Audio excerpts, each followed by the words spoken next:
Hello everyone, welcome to our online event in which we will speak about how to finance climate transition in the Central and Eastern Europe instead of financing the pockets of oligarchs.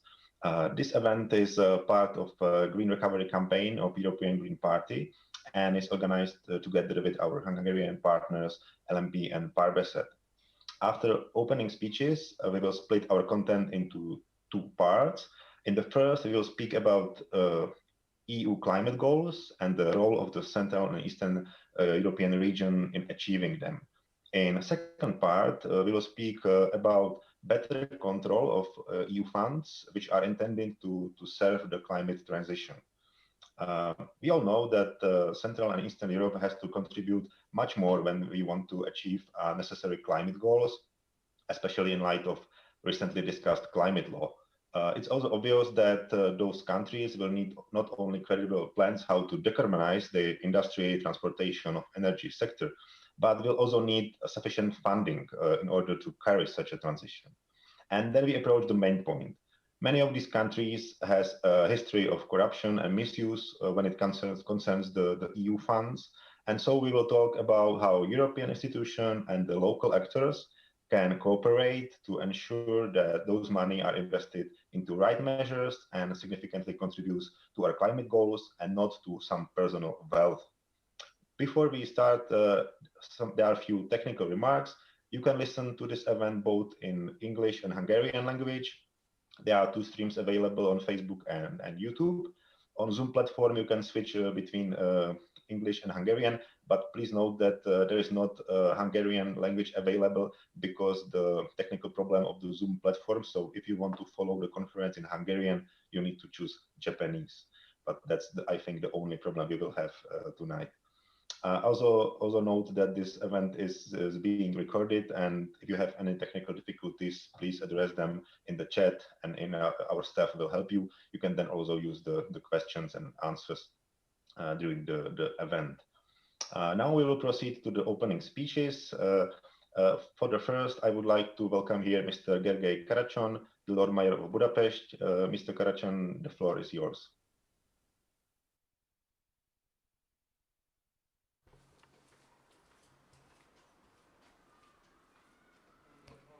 Nem hallani a főpolgármester urat, nem hallani, nem hallani. Igen. Jó estét kívánok, remélem most már hallanak.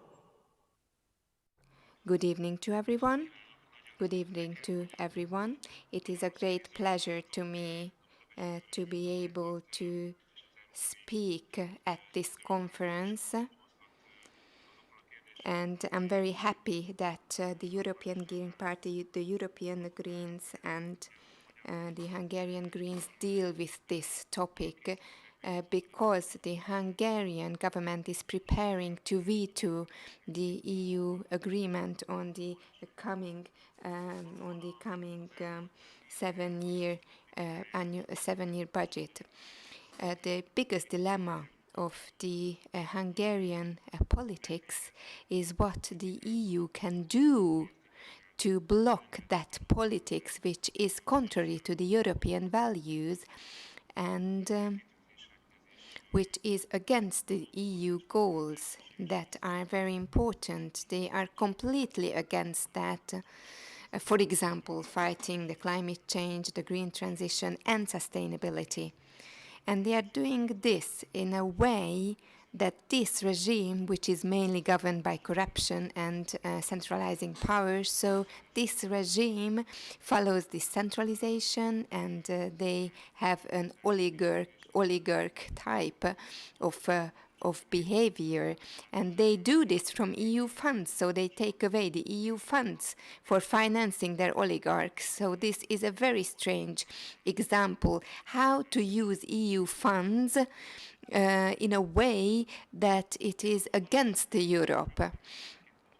As the chief mayor of Budapest, I think that the majority of the Hungarian society and the majority of municipalities need to fight against climate change.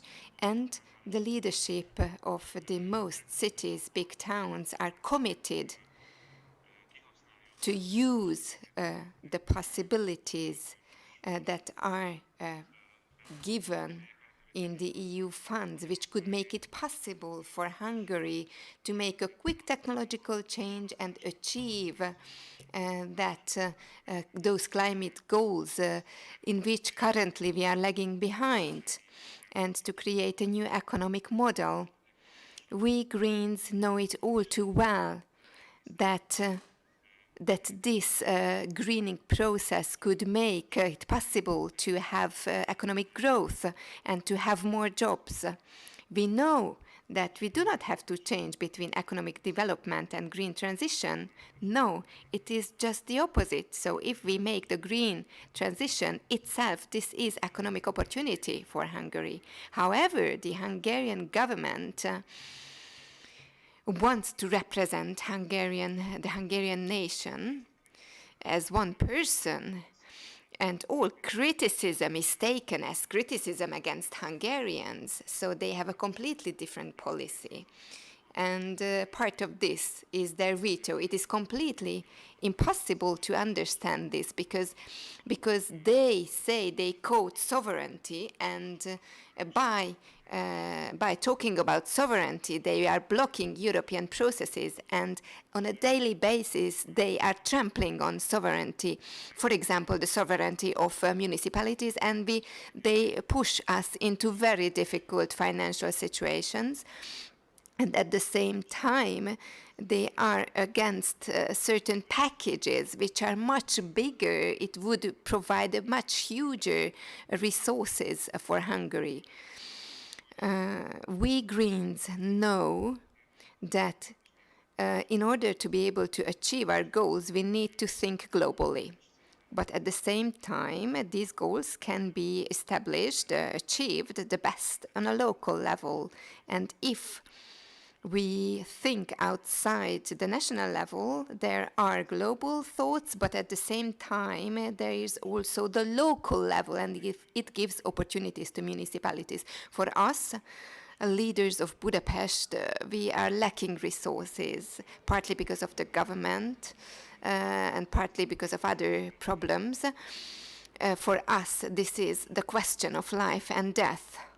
So if we ask the question how to be the most effective in using the short financial sources which we still could get from the EU for the fight against climate change, then our answer is that we need to involve the municipalities in a much bigger manner, in a much higher level. So we are going to talk about this. Among others, Benedek, Jávor is also going to be here with us, and with his help we had a great lobby activity to be able to establish a free cities alliance, which gives the opportunity to the EU as well, and which gives a solution for using the EU funds in the most useful manner. In Hungary, it is especially important because the government rejects climate change, denies climate change, and it likes taking away public money and putting into private pockets. For example, recently in the parliament, they talked about the question of public money. What is public money? And in Hungary, they talk about how to make private assets out of public money. And everything that not serves public interests is obviously private money. So this is why it is very important that the EU gives a proper answer for this challenge generated by the government, which sanctions the government and not the Hungarian people. It would be so important. So one of the possibilities or opportunities for that is to put more money to municipalities, to accept cities and towns as partners in fighting climate change.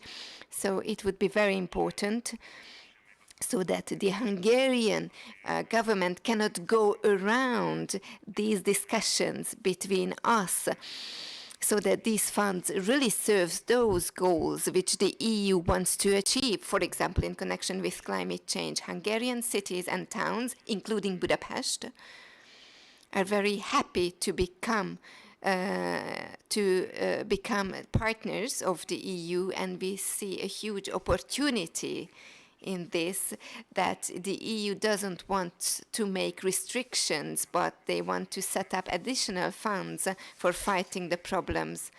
For Hungary, fighting against climate change, this is something very important, and at the same time, it is also change, a structural change, which can improve the role of cities, and they are not exposed, but they can be active members and active participants.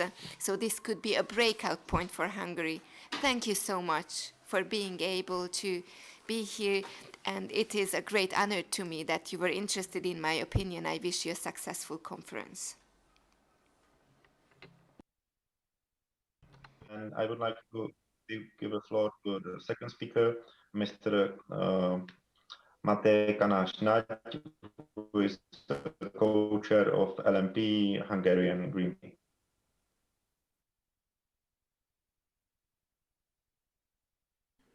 Jó napot kívánok, én is üdvözlök mindenkit, és nagyon Heartfelt welcome to everyone, and I'm really glad to be here. Actually, the conference, which is Rule of Law and Climate Change, this is the title, and initially it might be surprising why exactly these two topics we are dealing with on the agenda of the conference.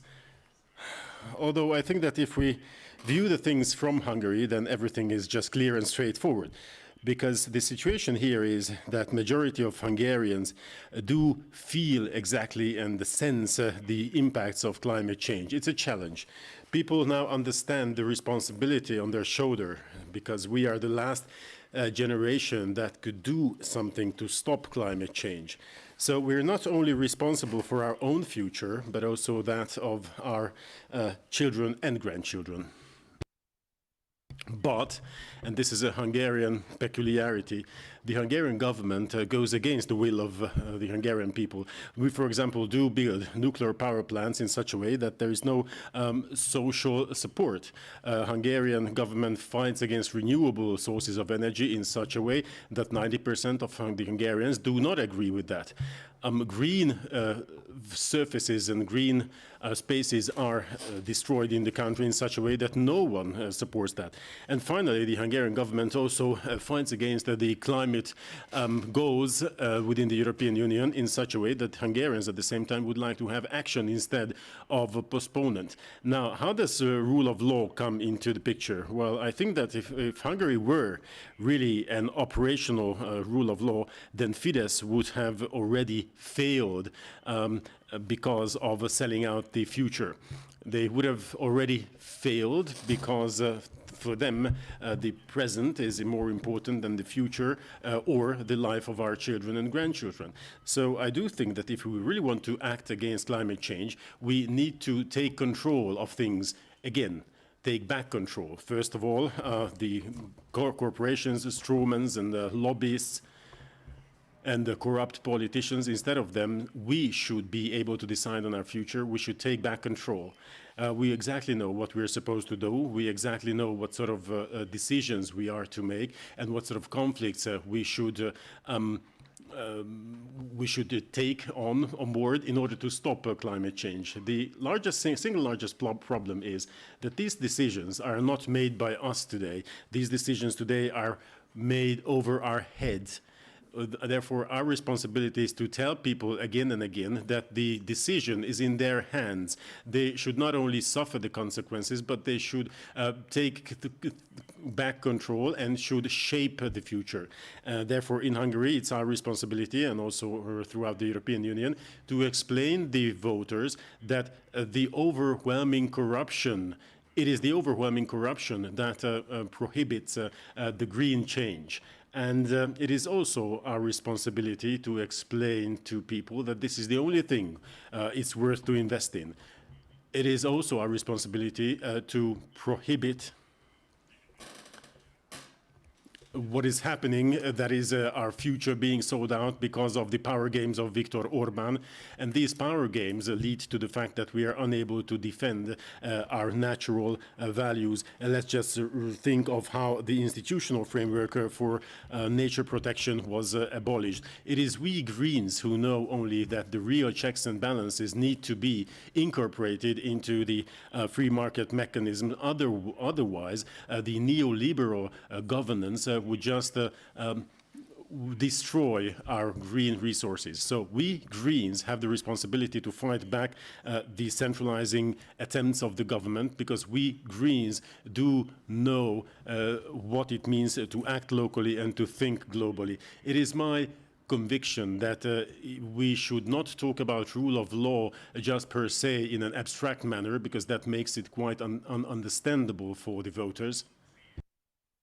If there is an objective, and if it's worth claiming back our decision-making rights, then this is much more effective in terms of effective as a fight. Effective fight for our future, so that in the present we could live more sustainably, better, and also a fight, a struggle for the future of our children and grandchildren.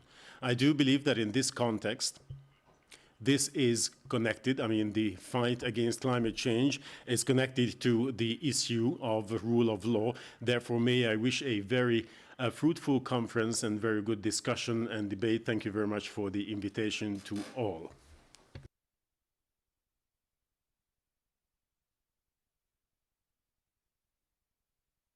Last night. And now we have a third intervention, which is a pre-recorded video message from Ska Keller, who is a co-president of the Greens EFA Group in the European Parliament.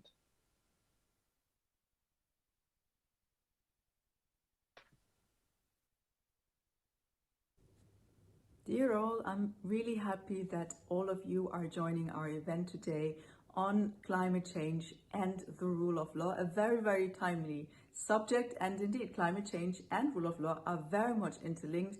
And that is something that we see right now in the European Parliament, in the European Union, in the discussion about the long-term budget and also the recovery fund. You remember maybe that the EU heads of state and government decided to put a lot of money on the table in order to combat the consequences, the economic and social consequences of the corona pandemic. And the consequences are huge, and of course not all the money in the world can weigh up to that, but at least there needs to be a signal that the European Union stands together and that we're all in the same boat and fighting the social and economic consequences of that virus together. So for that, the Recovery Fund was created. It goes along with the multi-annual budget, so the 7-year-long budget of the European Union. And as Greens, we have managed to get some conditions into those funds. I mean, on the Recovery Fund, we're still negotiating, but it's very clear that there's going to be a target for climate spending. So how much of that Recovery Fund, of those national plans for the Recovery Fund, should be going into climate investment. The same also goes for the MFF, the multi-annual budget of the European Union. So a certain amount of that has to be going into climate investment. That's great from a green perspective. And while we have had these successes, now it is the government of Hungary and the government of Poland who have said no, they will block this recovery fund and the long-term budget, because they are not happy with something that we have demanded as European Parliament and as Greens very much inside the European Parliament, namely an instrument that should safeguard the rule of law. Well, as we all know, and you're discussing that, of course, there's huge problems with rule of law in Hungary and Poland, but of course also elsewhere in the European Union. And we want to make sure that there is a linkage between money spent and rule of law being complied with. Now, we as Greens would have much preferred if there would be a linkage in saying, like, if there's a rule of law problem, then the money should be sent directly to the beneficiaries. So the communities, for example, the towns, the initiatives, those that actually benefit from EU money normally. And this money should not be given to the hands of the government to basically support their favorites. We didn't find a majority in the parliament for that. However, there is a linkage between money spending and rule of law. which is still good. And the rule of law instrument that we have managed to create in discussions with the member states, with the council, is not perfect. It's not strong enough from our point of view, but it is an important step forward in the right direction. But because of this instrument being created, the governments of Hungary and Poland have said they will block the money spent. They can actually not block the rule of law instrument in itself, because that is decided by majority and not by unanimity. But the money instruments, they are being decided by unanimity. And I think it's quite tragic that the government of Hungary and Poland, both governments, that they're saying that they don't want the support money for dealing with the consequences of the corona pandemic. It's money that they're basically taken away from their own citizens because they want to live their authoritarian dreams, make sure that no one can stand up to them. And that, I think, is a really, really a big problem, and we should not let them get away with that. There's currently negotiations going under with regard to that. Let's see how it ends up. But as Parliament, we have made clear that we're not caving in. We're continuing to stand up for this rule of law instrument, because it's really not acceptable that inside the European Union there is places, countries, where such fundamental things like the freedom of the judiciary is not respected, or also that there is areas where human rights are trampled on. And that is something that should not happen anywhere in the European Union. We need to get finally firm on that, because it has been going on for way too long. So those two fights on climate, on fighting the climate crisis and upholding the rule of law, are actually very much interlinked right now in this very moment. And I hope that everyone in Hungary, but also in Poland, will make clear to their governments that they're not happy with the fact of their recovery funds being held hostage by the very egoistic wishes by the heads of state. So I really hope we can get some movement into that, and that we can bring the European Union forward, because it's the European Union of its citizens. They stand to benefit from it. So let's stand together in order to make sure rule of law applies everywhere, democracy applies everywhere, fundamental rights apply everywhere and to everyone, and that we make sure that our planet is also still a place to be and to live in the years to come. Thank you so much for joining this conference. Enjoy the discussions to come, and let's stay in touch. Many greetings from Brussels.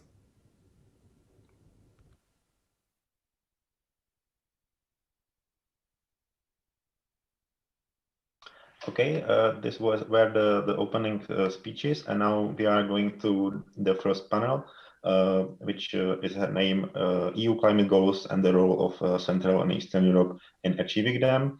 The panel will be moderated by Ursula Philipp, Sustainable Cities Officer at the Municipality of Budapest and board member of Energia Group. Ursula, the floor is yours. Thank you. Illetve köszönöm, én magyarul fogok beszélni. Thank you very much. I'm going to speak Hungarian. Good evening to all, and heartfelt welcome to participants of the panel and the audience as well. I'm going to be the MC of the first panel discussion, a roundtable discussion, in which we are going to talk about the potential role of the Central Eastern European region so that we could significantly decrease greenhouse gases, greenhouse emissions in Europe. And in this discussion, I'm going to have partners.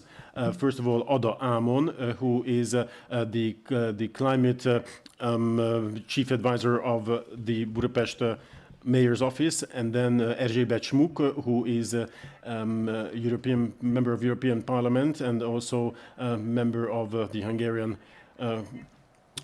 Parliament, and Eickhout, European Parliament member of Parliament of Europe, and Benedek Jávor, who is advisor of European Union and also the head of the Brussels representation of the city of Budapest. Now, the way we are going to proceed, operating procedure is going to be that everyone will have 5 minutes to speak 6 minutes, to speak initially, and then please just raise your hands if you want to contribute. Please watch the screen as well as much as you can, and then we are going to have the real discussion. We'll have 15 to 20 minutes to do so. I will also ask some questions, but as I understand, the audience will also have the opportunity to ask questions. And without any further ado, I think we should get started. May I just ask the panelists to ask the following. Before you share your thoughts about the topic of the panel, first of all, in a couple of sentences, tell us what your most important tasks are in your current responsibilities which affects climate change. So first, please highlight one thing in your contribution from among your tasks related to climate changes, and then please share your ideas with us about the potential role of Central European countries in mitigating climate change in Europe. And again, may I now ask the first panelist, Mr. Bas Eickhout, to make his contribution, please. The floor is yours, sir. Thank you very much, and good evening, almost good evening. I'm at the moment in the Netherlands, but indeed member of European Parliament, so that maybe already explains my responsibilities. I'm the climate spokesperson for the European Greens in the European Parliament, and very much involved with, basically all the legislation that comes with climate action, but also with the current discussion we are having on the recovery fund. And I think that indeed is also a very important discussion to have, is how can we use the momentum for European investments in a proper way to also restore our economies, and not just going back to business, but really using the recovery fund to create a more resilient economy, what is so badly needed if we talk about climate change and the other challenges ahead of us. So that's my responsibility. I'm very happy to be, not here in the setting of being in Hungary, but during the last climate election campaign, I was quite often visiting Hungary, because it is already very clear that if you look at it from a Brussels perspective, there's always that some of the more Central European countries are less vocal on climate action, but as soon as you go to the countries themselves, you feel that it's a big concern for the citizens of these countries. It's just what you feel is there's a huge gap between what the national governments are pursuing and what the citizens want. And then it's very clear from a citizen's perspective that the issue of climate change needs to be addressed, but quite often it's not the national governments in Brussels defending that position. And several of you mentioned that already, but it is quite striking to notice that also in Brussels, this gap between what people want and what the government is doing. Maybe just very briefly on how the debate is going in Brussels, because, well, if the question is what should Central European countries do on climate action and what their role would be, I would say it's a pretty straightforward answer. There is a role for each country in the world to deliver on climate neutrality. And you also see that the issues of climate action and climate neutrality are being more and more supported and put forward by countries all over the world. And I think the last US elections, beginning of November, also bring back the United States back on that climate platform. And Joe Biden, the president-elect, has also said that they want to make their country climate neutral by 2050, exactly the target that Europe also agreed upon. So if we all agree on we will go to climate neutrality, then of course the big challenge is how can we make sure that our economy is being transferred into a climate neutral economy?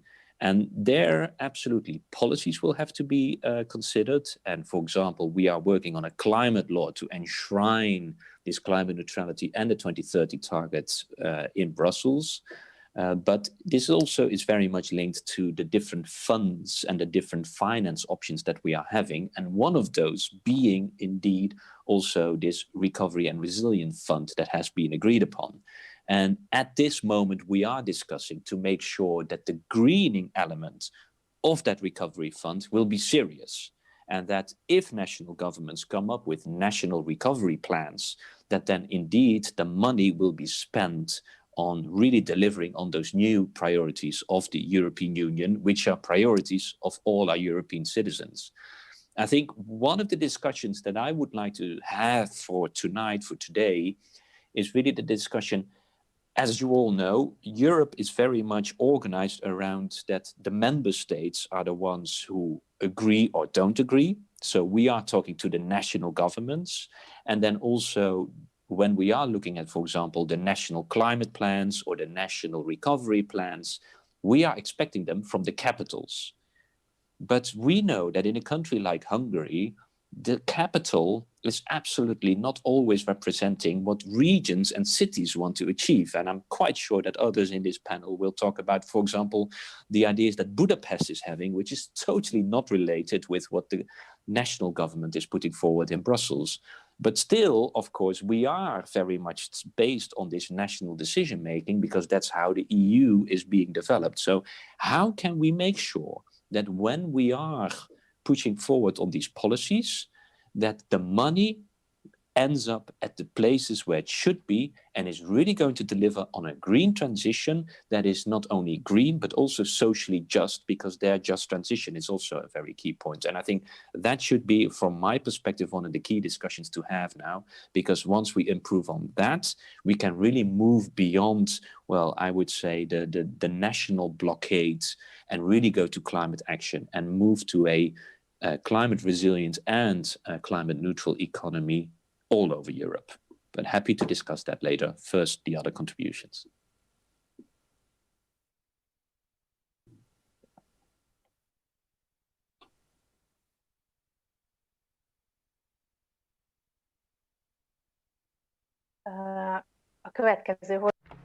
The next speaker, thank you very much, Bahas. Our next speaker is going to be Erzsébet Schmuck, based on the program.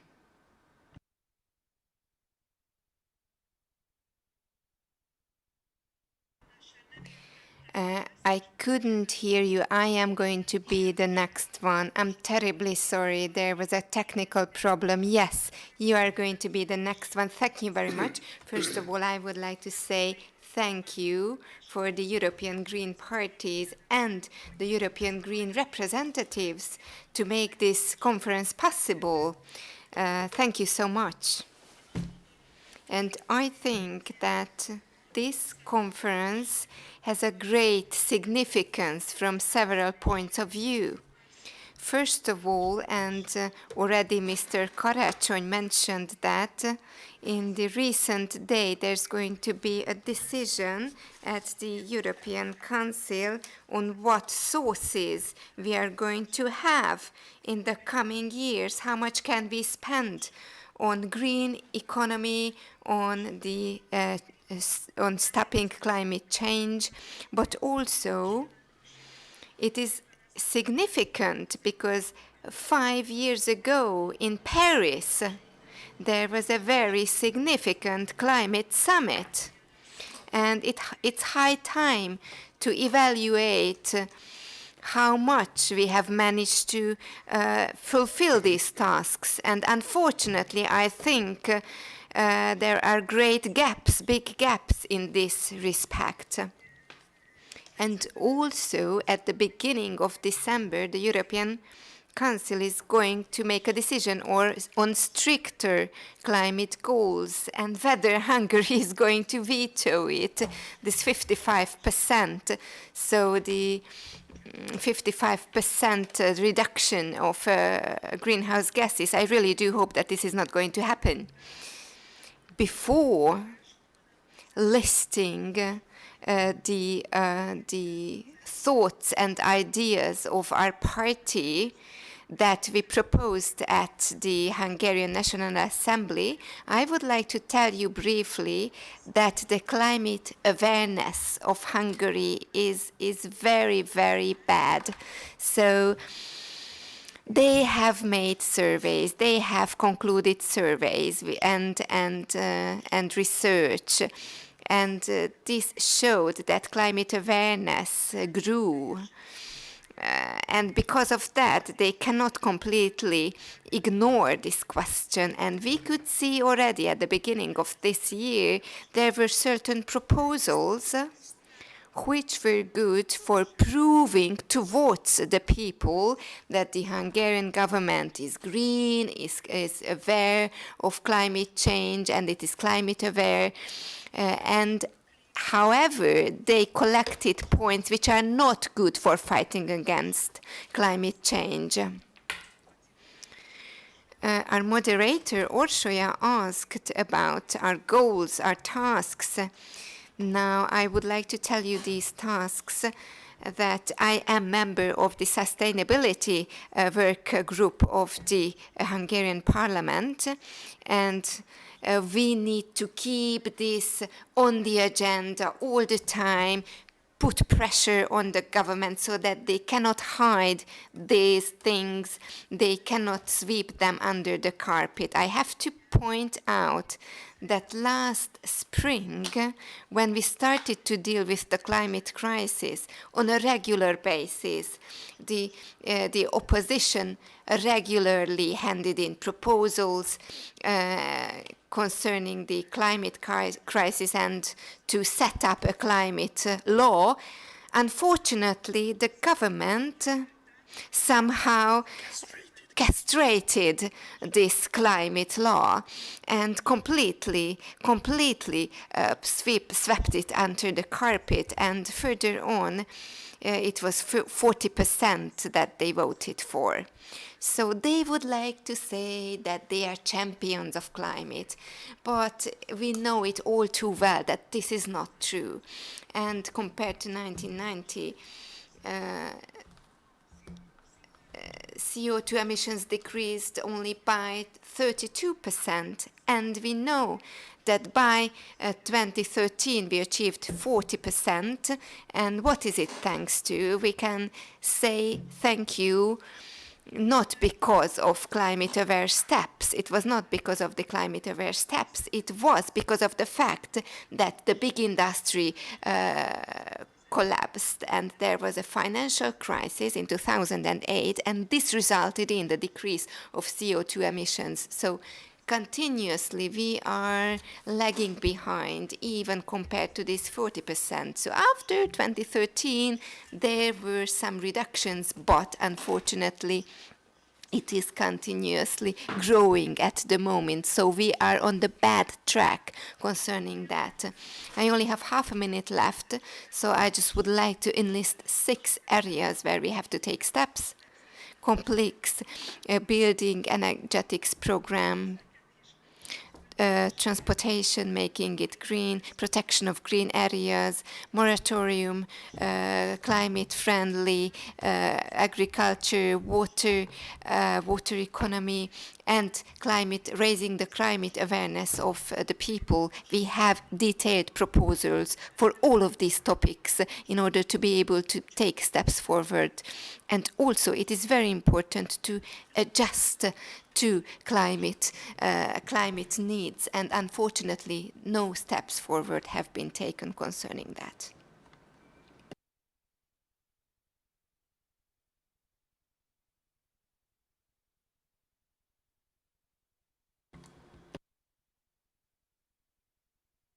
Hopefully you can hear me now. Our next speaker is going to be Ámon. Thank you very much, Erzsébet, for your contribution.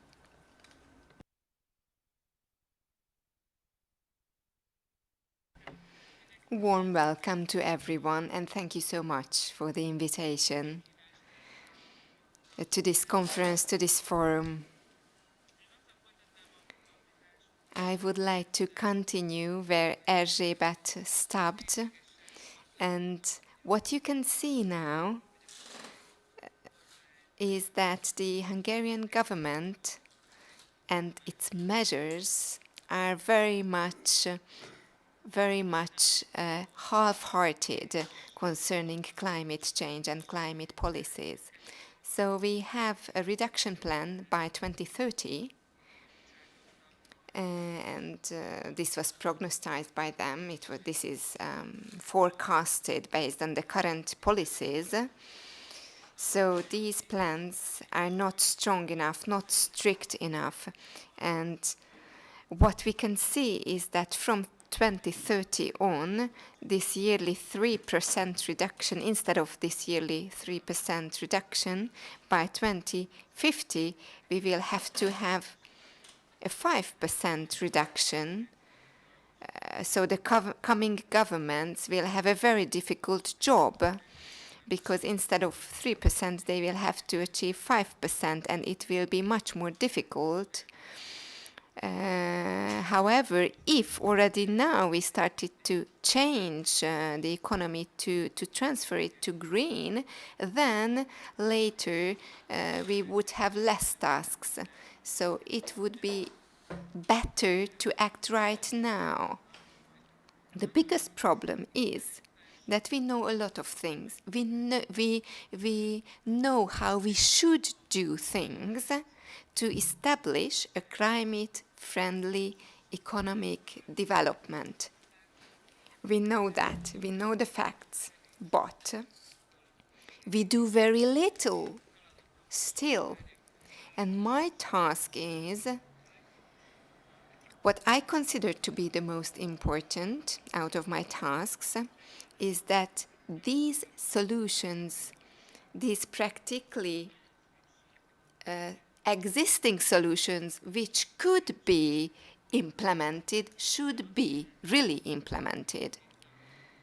And this is not science fiction, not something special. So, as head of department responsible for climate change, concerning energy production, energy consumption, and transportation, we need to use technologies and policy measures which are effective, really effective, decrease emissions in view of the fact that the capital city's municipality, the capital city is responsible for 20% of the country's emissions. It's a huge amount.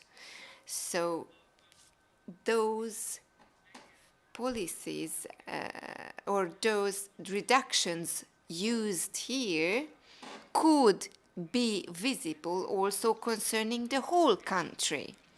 And to answer your other question, the role of big cities and big towns and capitals, and the role of the municipality is to be proactive, to show to other countries to act as a role model on how to be a proactive and climate active green city. So I think this is my biggest task as the leader of the climate department. The other thing, the other point that is important is that to rewrite those documents along which we are able to implement climate protection in the case of a city. So these documents are called the so-called SACAP, Sustainable Energy and Climate Action Plan. So this is the name of these documents, which are important for protecting the climate. So at the moment we are dealing with these documents, and it is we think that these documents are going to be decisive concerning the developments in Budapest.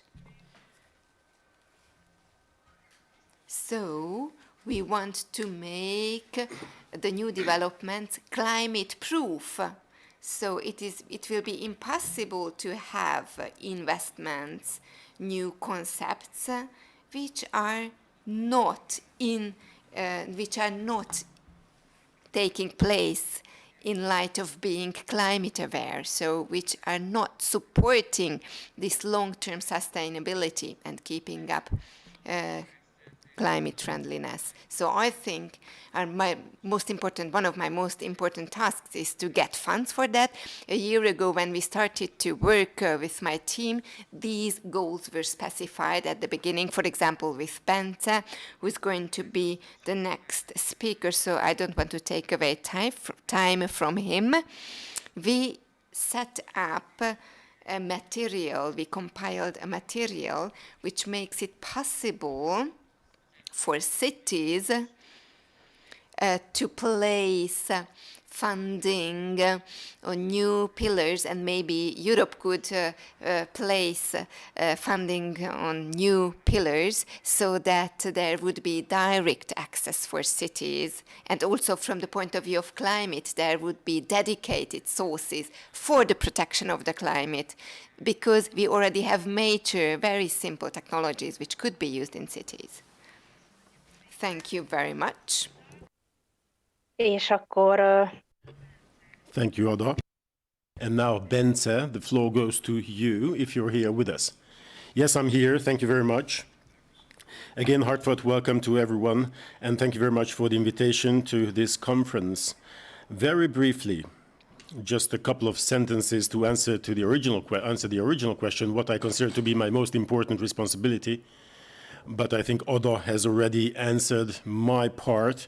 So currently, the most important responsibility of mine is to make EU funding available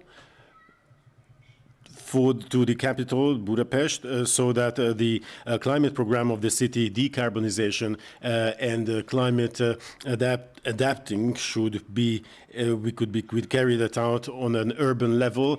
As Oda said, cities are one of the most important domains or layers of the fight against climate changes. So what we can do in Budapest and what we can do in some other European cities matters not only for Budapest, but it's of key importance as well in terms of whether Europe will be able to realize its climate objectives. And I think that in this respect, it is very important to see that the new European Commission, the climate goals, especially the 50% decrease of emission by 2030. So these objectives by the new Commission, this is a major leap forward compared to the previous European stance. But these in themselves are still not sufficient to meet the Paris climate goals. But Bas remembers very well that when we had the clean energy package debated in Parliament previously, the previous package, and we had the directive, there was the draft directive for renewables, and there were only some 0.some percentages that where it slipped. So the last element of this climate package was adopted in January 2019. And then in the second half of 2019, the new Commission increased the emission reduction goals by 15% of the EU. So there was a radical leap forward in the climate goals, and this faces Europe with huge tasks. It's not enough to set the objectives, but we also need to implement these objectives, and that also requires us not only to adopt and approve the 51% decrease, which actually, based on the last council meeting, is no longer opposed by the Central Eastern European countries either. There are certain conditions they want to state, but there seemed to be a consensus in the pipeline, and the Hungarian government also accepted that the 51% is going to happen. There are certain conditions that they would like to achieve here, I mean the Hungarian government, and we can step back on that later on. But this in itself is not sufficient, because this also means that in the upcoming couple of years, we'll have to review and recreate the entire energy legislation in Europe. So the renewable directive has to be adapted accordingly. Also the building installation and energy directives, the again, the Energy Union Directive, the Energy Union Management or Governance Directive. I could just keep on listing approximately 2 dozens of legislations, and also the EPS reform will have to be carried out, and a lot of other regulations will have to be revisited, which in their current form are not suitable to achieve the 51% reduction goal. So there's a huge task facing the European institutions, including the Parliament, in order to make the necessary steps, helping them to implement the 51% goal, a reduction goal, and this will need a legislation tsunami in the European Union. Now, the other thing I'd like to touch upon is that there's a huge peril facing Europe, a danger, because there's a huge there are several significant differences between the eastern and western part of Europe in terms of productivity, in terms of income, and so forth. But there is another peril, another danger we are facing, that in the upcoming years there would be a huge deficit accumulated between the eastern and the western part of Europe because of the difference of commitment for renewables and energy efficiency. So the EU could try to achieve the goals in such a way that Denmark and Germany will just do the lion's share in this work. In that case, the Central Eastern European countries would be lagging behind, would fall behind in the progress in the process of energy efficiency and renewables, and that would also result in economic disadvantage later on. And my last comment is that in order for the EU to be able to meet the 51% goals set by itself, it is inevitable to involve the Central Eastern European region, not only in the energy sector, but especially in transportation, in agriculture, and in building energetics.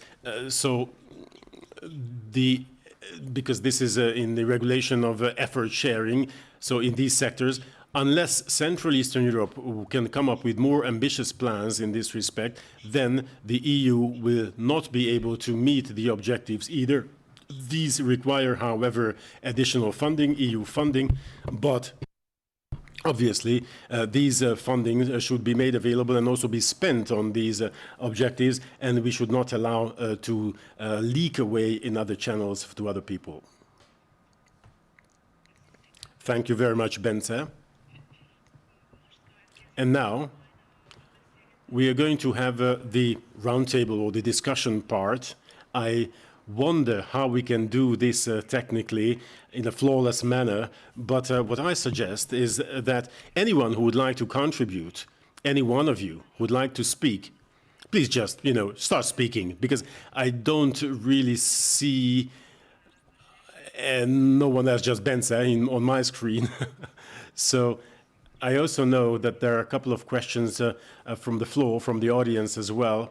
But before switching to those questions, can you hear me well? Can you hear me well? Thank you. Okay, so my question is to all of you. As Bas mentioned, if one goes to the different countries, then what you see, what people think about climate change is absolutely different in a lot of cases than what the governments are representing in Brussels. And I think the same applies to the local governments and the municipalities and also settlements, not only Budapest, but there are some other cities or small towns in Hungary and smaller settlements who would like to act, who would like to do for climate or against climate change. And if the funding becomes scarce from Brussels, then this is an unfair punishment for these cities and settlements. So my question is that this is an unpleasant situation, so to say. What are our options? What are the tools at hand in order to mitigate that? Or do you have anything? Do you have any example in mind, any initiative in mind, where there was a less ambitious government but a more ambitious city, for example, and the more ambitious city managed to do things despite the headwind that is prohibiting us? So anyone who would like to contribute, please. Oh, 3 hands. Sorry, Erzsébet, Schmuck. Thank you. Well, I'm really afraid for ourselves. So let's not think that the only way to act against climate change is if we get funding from Brussels. So the government should not make us believe that, saying that if no money comes from Brussels, then we are not doing anything. No, there are a lot of other opportunities that we can realize from less funding as well, or even without any funding. Of course, we need resources, but this has to be interpreted in its entirety. What we see in Hungary is that the government is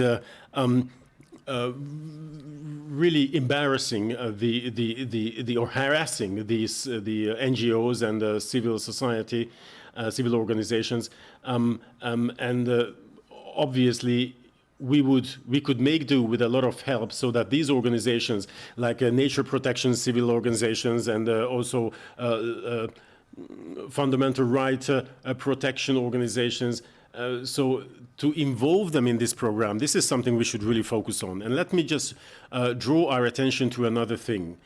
What is normally in the forefront of attention is a greenhouse gas emission, which is true. This will have to be reused. It's very important. But let's also realize that we have huge tasks in terms of adaptation. In Hungary, for example, it is agriculture. So the industrial, huge farming type of agriculture and a lot of fertilizers, a lot of chemicals used, this monoculture agriculture is actually speeding up climate change. And that, of course, would require funding as well. But not only funding is required to restructure the agriculture. We should shift to a much more ecologically sustainable farming. So this is what I would like to draw attention to, that it is almost as important. It has the same weight when we highlight and designate the tasks and we go for them. Anyone else? Ada is on my screen. I would be very happy to add some comments. I think it's very important that in Budapest we won with a green program. So Mr. Karácsony won with a green program, and this is a good signal. This is a very good signal that here there is a serious environmental program. And to answer your question, where can we have a chance? A city can have a chance where you have other sources. For example, in Poland, a lot of cities and towns led by opposition, can act in climate-friendly ways because they have a local, regional environmental funds from where they can get money to finance development. And by this I'm not saying that we do not have the opportunity to do something, to make something out of our current budget, to reallocate our resources, but we have to admit that what Erzsébet is saying, that in an urban environment, adjustment is not very cheap because you have the utility system. You need to improve the green areas. You need to improve insulation. You have to decrease warming, for example, warming of the concrete surfaces. And for this, you need investment. And up to now, municipalities spent very little on this, and it is not in their scope. It is not in their agenda, so there's no place for that at the moment. So here, we need a very serious conceptual restructuring or a change of the agenda, and municipalities are very slow in this at the moment, but the climate crisis is here, and it is threatening us. So we need to speed up these changes also within the municipalities.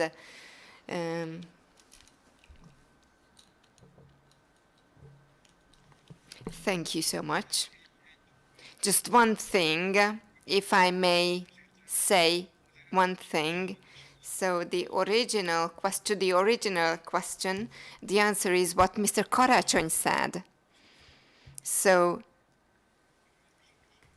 if we want to close the gap between the leadership of the government and the municipalities, so there's a huge gap. Obviously, we see that gap at the beginning of the summer. The Visegrad 4 capitals asked really the governments to vote for against climate change, and they support the ambitious European climate policies, but this is where our lobby activity started from as well. So in order to be able to have effective climate programs, obviously we can do some things without money, but we can do significant investments if in this Polish-Hungarian environment where money is taken away from towns and municipalities. So we can expect big steps if we get sources, and if these capitals and municipalities do not get money from the governments, from the central sources, so neither from the EU nor from the government, then what the EU can do is what they can do. What can they do? They set up an alliance with those who agree with their policies. So at least part of the sources has to be pushed over to the municipalities directly. And this is not because they want to penalize the local governments or the nations. For example, Warsaw has a conservative leadership, so it is not based on political ideas or ideology. It's just simply, if you see that there is a support for climate goals, they agree with the climate goals, then they should receive funding for fighting against the climate change, and that's it. That's what I think about this. May I also add something? Says Mrs. Schmuck. If Bas would like to comment on this, let him tell his comments. Unfortunately, I cannot see him on my screen. Let's wait a little bit. Speaking, you see me, I think. So, no, I think this was really interesting to mainly also hear the experiences from our Hungarian friends on this. Maybe just a couple of things to make. First of all, there is in each European country a gap between the national government and the local communities. So I mean, yes, of course, the problem we see in countries like Hungary, it's bigger because of the way Orban is organized within Hungary. But let's do realize that we see this gap between local action and the national governments, who are much more into a kind of political fist fighting. We see that in each country. And I think this is really also something where, as Benedek said, as Spencer said, Europe really should think much better on when we are constructing funds to let it go through the national authorities only, and really also think of direct funding of local initiatives. And for example, the Commission is also coming up with ideas around that. So I do think that notion is becoming more and more important and more visible. And maybe the second point is, where we as Greens have been fighting for a very long while now already, is that if there are countries where it is very clear that there is a problem with how the money is being spent, and well, basically through corruption, etc., then the the punities, you should not penalize them by taking away the money, but you should take away the governance of the money. And indeed, as Brussels then say, the money can still go to the countries, but we don't let the decisions being determined by the national governments anymore. And I think this is also going to be a fundamental step that we need in this discussion in order to make sure that the money indeed gets there where it's needed and where it's also wished for. Köszönjük szépen. Thank you very much. It seems that time is up, but I would like to ask for a couple of minutes of extension because we had a delay at the beginning as well, and we have a comment from the audience that is a question. And if you look at the chat function, you can see it. What could the EU level do for us? So on a European level, what could they do for us? I don't know from which organization this question comes. So what would you wish from a European ferry? What should they do so that we can achieve our climate goals in a couple of sentences? If I might answer, and there's also another question. So Bas? I give the floor to Bas. Oh, you go first, Benson. Go on. You go. No. Okay. És van egy másik kérdés. And there's another question which is concerned with the fact that very often the Hungarian government says that the Middle European countries, Central European countries already did what they had to do. So there's a 40% reduction compared to 1990. Thank you very much. Now we would like to stop here, and the other countries should do something else. So it's none of our business. And there's the question concerning the EU level. So from the EU level, what is very important is that you have to make alliances with those who are committed to the climate goals, to establish, to implement the climate goals. So you have to find the way. And for this, you need to have knowledge sharing, strategic cooperation, and this is necessary for implementing climate goals. And the other question, Central Eastern Europe did everything, and now it's the others' turn, whatever. So yes, partly it's true. So compared to 1990, we have achieved certain reduction, and of course, in countries which are saying that they are championing climate change, there also the reduction is not very big. But you need to take into consideration that in the past years, the trends have reversed. And Central Eastern European countries' emissions grew. Not significantly, but they started to grow. So, of course, the socialist heavy industry decreased, or it disappeared, and because of that, emissions decreased. But we didn't set off on the road of decarbonization. So, structurally, we are on the road of improving emissions, increasing emissions. So, of course, this growth is slower, but we are not on the right track because other countries are going down from a higher level. And also, you've got the building, energy management, transportation, etc. So already now, these countries have reduced, and based on the current trends, however, in Hungary, in the coming years, the CO2 emissions per capita is going to increase by 30%. So we have room for improvement, but of course it doesn't mean that we do not need to take steps. There are very bad trends in the Hungarian economy, and they do very little to further decrease the emissions. Thank you so much. Very briefly, the others. Well, if I had a wish for the ferry, make the government climate aware and help society. Please help society who are already climate aware. So please help them, the local people who find their own tasks in fighting climate change. Thank you so much. Maybe it will be easier to help in the second point. Bas, or?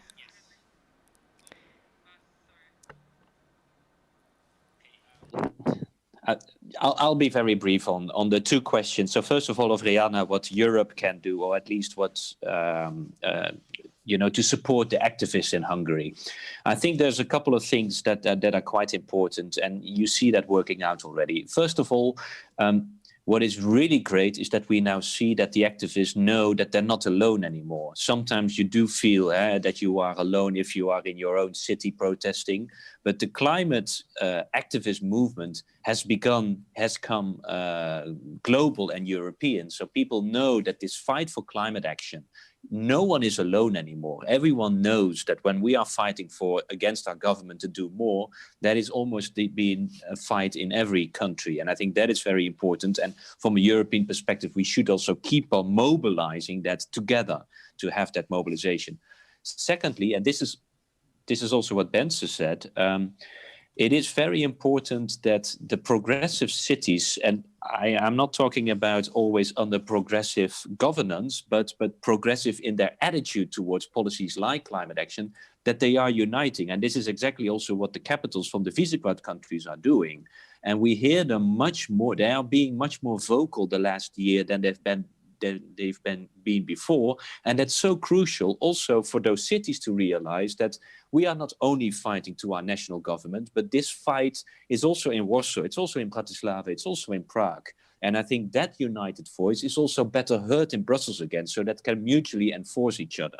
And I think the third point that is very important, and this is still something that I still don't understand. I mean, the governments, like the Hungarian government, is always very much putting the Hungarian pride up front, right? But as soon as it goes about green technologies and these kind of things, it's not for them. Then they're suddenly their small country and they cannot do it, which is totally nonsense. These new technologies are really a great chance also for the Hungarians. So why this kind of very laid back attitude when we are talking about these new technologies? And I think the opposition should play that card much more, exactly on addressing that pride. Do you want to be ahead of the innovation curve? Then we have to embrace these policies. Or do you want to be supportive of the back-leaning technologies that the government is doing? So I think sometimes also in our narrative, we can really be a bit more forthcoming and sometimes also address some of the issues where maybe some progressive forces sometimes are a bit reluctant to do so. Last point on the question of Istvan on climate convergence. Nagyon röviden. Very brief. Just very briefly. I think this climate convergence, just don't be fooled by this. There is in Europe already a very regional approach to climate policies, and everyone is already considering the possibilities, the potential of a country, and that's how the targets are being set. So everyone is in agreement of climate convergence, but unfortunately Hungary is using it as an excuse not to do anything, whereas we know that everyone will have to on the basis of their capabilities, and that's really the basis of European policies already. So if a minister is saying that, I would say it's pure support for the European approach already, so just sign then the increased climate target and let's move on and let's act on it. Köszönjük szépen. Ada a záró. Thank you very much. Closing thoughts from Ada. On the one hand, there was a question on, like, are there any cities which could be role models for Budapest? Tons of such cities and municipalities there are. So there's a huge knowledge base, best practices from Vienna, from Berlin, Barcelona, just to mention the cities starting with B. So also Paris offered their help based on the renovation of historic parts of the city, energy effectiveness, energy sustainability. So there are a lot of new things, a lot of good things that we could learn, and you don't always need money for that. But obviously for implementation of certain things, you will need a lot of money. That's true. Just one point in connection with the part of Western Europe concerning climate change. It's an important question. In the 80s, in Hungary and in the post-communist countries, in the socialist part of Europe, CO2 emissions per 1% of GDP was huge. Huge. It was of course not a big thing to reduce that after the economy collapsed, after the industry collapsed. But in order to be able to be united as Europe in the international level, now Europe's emissions is 10% of the global emissions. So this is already not such a big emission, thanks to the fact that there was a serious climate policy in the past 15 years. It was progressive and it was good. And globally, we are the most progressive continent. Within that, the Central Eastern European region, that is 20% of the whole of Europe's CO2 emissions, it is retrograde. Our attitude is retrograde. And cities and municipalities, big towns could help in that because they could be the switching point where you can turn this over and start it into the other direction. So European decision makers have to realize this, have to recognize this, and they should manage the resources based on that so that we can have steps that result in realistic climate protection. Thank you very much. We could talk a lot, but unfortunately we already used up the time for the break as well. So thank you very much for your contributions. Now I would like to ask the organizers, what should we do? The next panel will follow immediately, or do we have time for a 10-minute break? There's going to be a 5-minute break. So we are going to continue at 6:23, and thank you very much for your kind attention. Thank you very much. Köszönjük. Thank you. Köszönjük.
newest episode of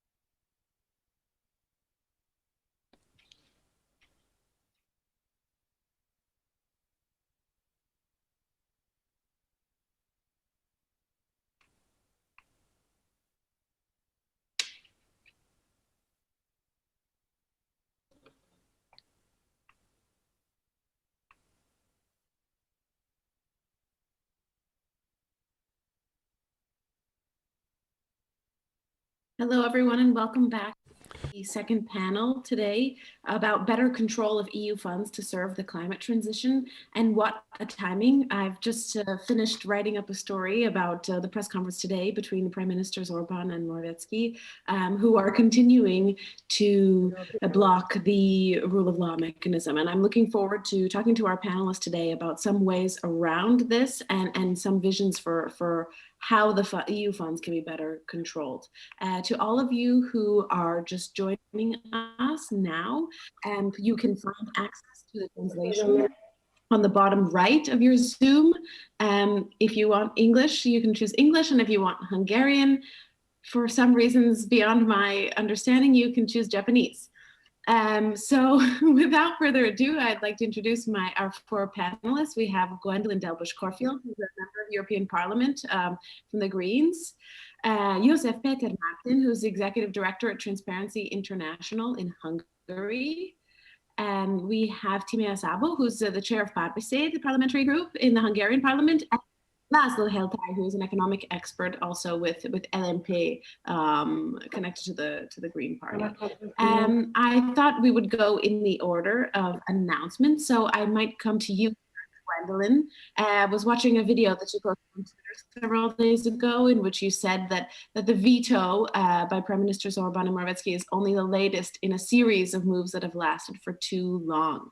And what do you see as the future, as the way out of this deadlock over the veto of the rule of law mechanism? And what do you think is the best way that the funds that the EU funds can be controlled better to serve the climate transition? Thanks.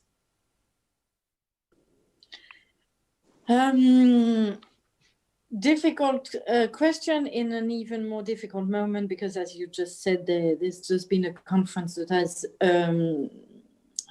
made things even more difficult from the Hungarian government. So just to say that from the very beginning, we were quite a lot of people a bit worried about the way things were going, because when the Commission made a proposal on a rule of law mechanism conditionality in 2018, it seemed a good idea, but they immediately brought it up at the same time as they were talking about the pluriannual financial framework for the European Union. So the budget of the European Union for the 5 next years. This European Union budget has to be voted on with unanimity, and the fact that they coupled the rule of law conditionality mechanism with it made things a bit strange. It could have been indeed a way of showing the importance of each aspect, but it is at the same time, it was a big leverage that was put in the hand of Orban and Viktor Orban, and the possibility for him to do a lot of bargaining, because everyone needs this unanimity. It's not only on the MFF, it's also on another aspect, which is the own resources text, which means that taxes will now brought a budget for European Union, a budget that is not a contribution of the member states. So it's a way of being more independent for European Union. It's also a source of revenue. And then, of course... Sorry, I don't want to interrupt you. Maybe it's only me, but I'm having trouble hearing you. It sounds like you were covering up the microphone maybe a little bit. Just the last 2 minutes, or the last 20 seconds. Okay, so I'll try to not move. Perfect, now it's perfect. And then, of course, you have this also the recovery fund that came up in the package. So all this package is now tied up together. with the specificity of one part being voted unanimity and one part not. But now we are a bit blocked in this trap.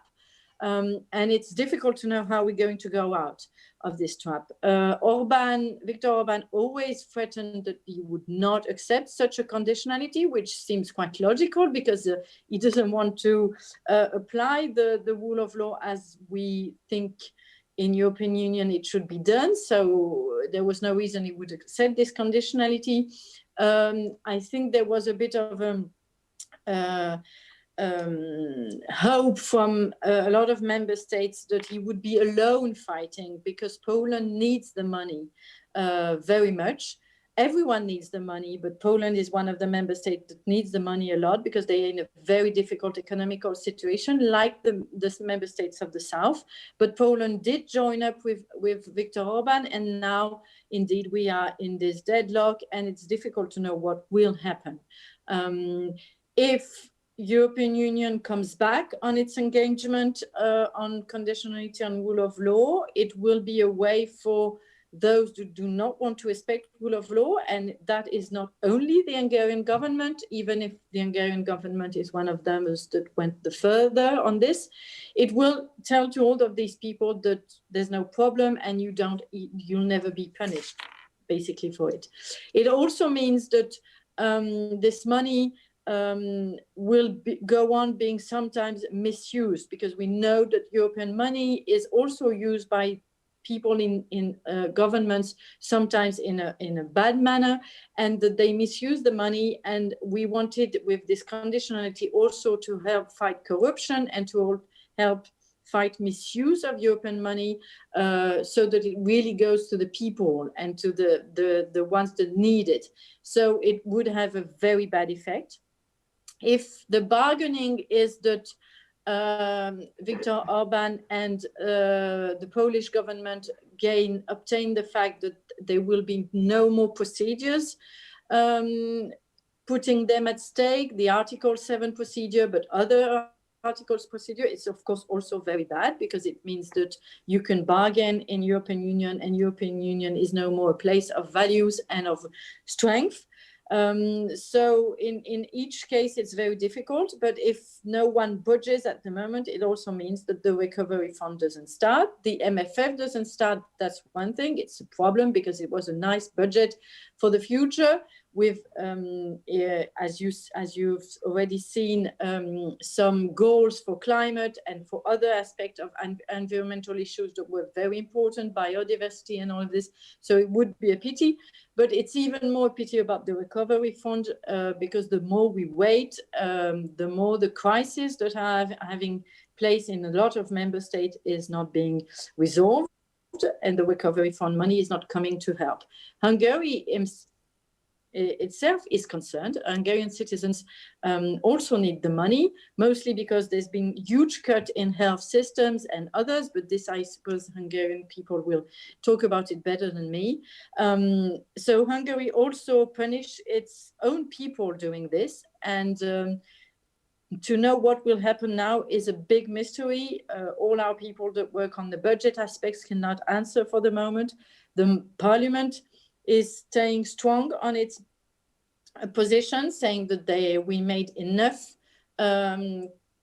concessions, so we're not doing any more, and the final situation where we arrived should stay, and we don't know what is happening behind scenes.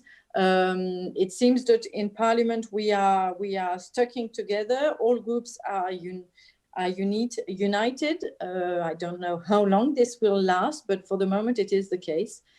One perspective, a very strange one, but it is one that is being explored even by our group and a lot of groups in the Parliament, is the idea of having a recovery fund that would not include Hungary and Poland. If they do not want to act by the rules, then maybe there should be a new recovery fund being thought through by all the member states, but Poland and Hungary.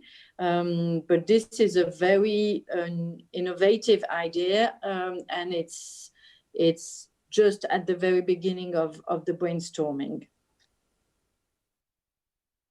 Thank you so much. Maybe we can come back and talk about what might mean for the EU and you know what it would really mean for the bloc to fund itself by loopholes and ad hoc mechanisms. But I want to come to Joseph now and ask, you know, how does this misuse of EU funds look on the ground from where you're sitting? I mean, we've all read about some of the interesting and idiosyncratic, shall we say, projects that have been funded by that have in Hungary that have been used that have been made by EU funds. But what can you say about the current misuse and some way of getting around that, and especially if you see it around also energy and infrastructure projects? Thanks. Köszönöm szépen a szót, és Well, thank you very much for the floor, and thank you very much for the invitation to this conference. I'd like to follow the practice of the previous panel so that everyone sticks to his or her mother tongue, and this is also the instruction that I got from the organizers. I was asked to speak Hungarian, but of course, during the course of the open debate or discussion, I could switch to English eventually.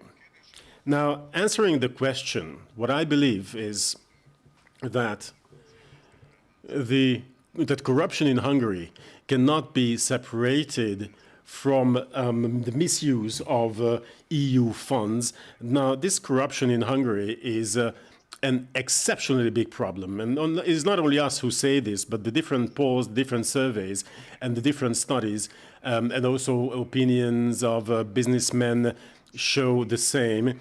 It is especially the nature of corruption which is very much outstanding in the European Union. Hungary is the most centralized country or state of the European Union currently.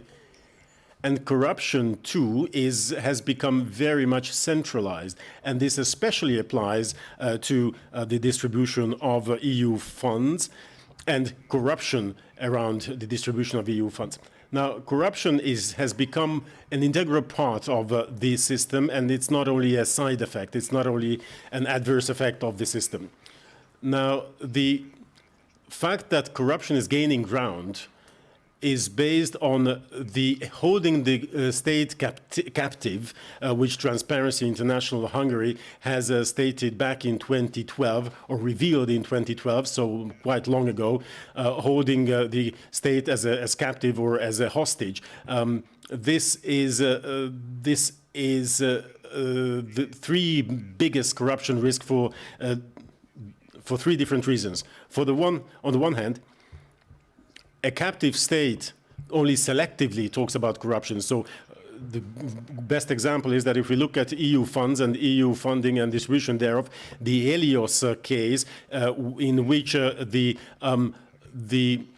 son-in-law of the Prime Minister was involved heavily, or also the Bridge to Europe, that was the other project. This is something where we have documents, and this document comes from the Olaf itself, the Olaf investigation, showing that there's been huge misuse and corruption. Now, the second reason why this is the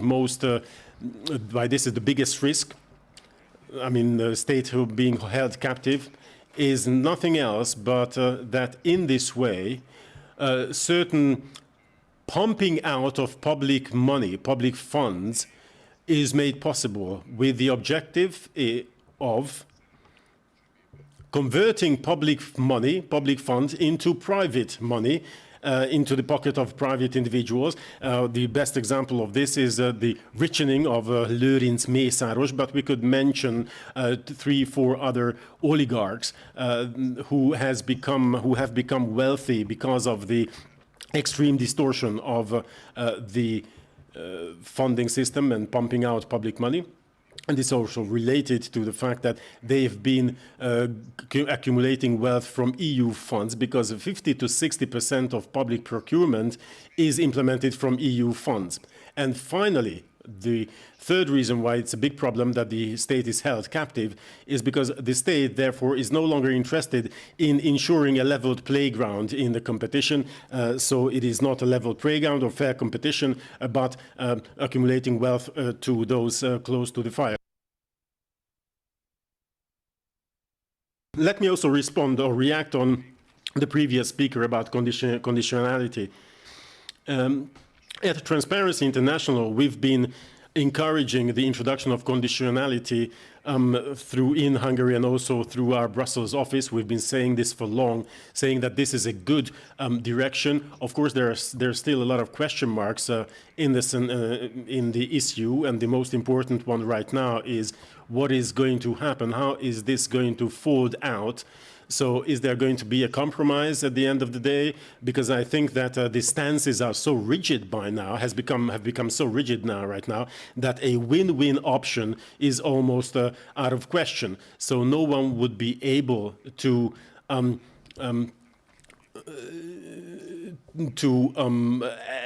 actually push through their own will without compromise. And I think they're going to be losers, and I think Hungary and Poland are going to lose more than rest of the other countries of the European Union, especially with the special regards to the core countries, the core states. I think, again, so that we think that the direction is good, but there are still a lot of question marks. For example, one of the question marks to me is that should there be a deal at the end of the day, and should the rule of law mechanism be implemented, which I think will happen even without a compromise, even without a deal. But anyway, it's going to be a question to what extent the Commission is going to be critical and going to exercise scrutiny when assessing and judging the performance of the member states. Because so far the EU institutions have been very cautious with the member states not expressing criticism. And the first exemption out of this rule was the latest report on rule of law by the EU. But this came with no sanctions attached. So in all cases where there was a stake, where the stakes were high, the European institutions, primarily the Commission, were very cautious in what they put on paper, in their wording and their phrasing. So what we can say is that the European Union has been idle in terms of breaching rules of law. But now, for the first time, we have the opportunity to introduce real sanctions. And as I say, this is a good direction with the plenty of question marks that I've mentioned. Thank you very much for your attention. Time, I want to come to you and ask, I was just watching the press conference that Prime Minister Orbán gave a few hours ago, and he said he cannot subject Hungary to a situation where a simple majority imposes issues on the Hungarian people that they do not want. But we have very clear polling in the Eurobarometer that shows that 72% of Hungarians are in favor of the rule of law mechanism. I mean, how do you see this current issue in the political landscape inside of Hungary? And is this, something that your party is trying to seize on to show that actually the will of the Hungarian people appears to be being misrepresented?